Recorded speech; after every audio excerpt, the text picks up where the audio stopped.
একটা ইচ্ছা ছিল, আব্বু মুখ দিয়ে কখনো কারো কাছে কোনো কিছু চাই নাই। আমার দেশবাসীকে বলতে চাই যে আমার আব্বুকে আপনারা কখনো দলীয়ভাবে বিচার করবেন না। আব্বু কোনো দলের ব্যক্তি না, আব্বু সার্বজনীন।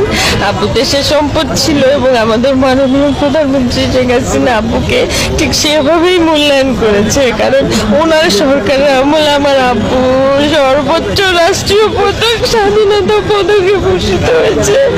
আব্বুর এটার একটা ইচ্ছা ছিল, আব্বু মুখ দিয়ে কখনো কারো কাছে কোনো কিছু চাই নাই, কিন্তু আমাদের পরিবারের সদস্যদের কাছে আব্বু বলতো যে মা দেখো আমি 21শে পদক পেয়েছি, জাতীয় চলচ্চিত্র পুরস্কার, কত পুরস্কার যে পেয়েছি, কিন্তু আমার একটা আফসোস আছে মা, আমার মৃত্যুর আগে যদি স্বাধীনতা পদকটা আমি পাইতাম আমার জীবনের কোনো অপূর্ণতা থাকতো না।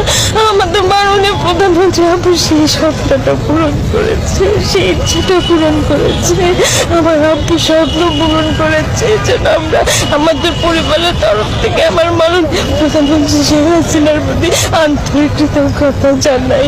উনি কিন্তু দলমত নির্বিশেষের ঊর্ধ্বে আমার আব্বুকে বিচার করে মূল্যায়ন করেছে।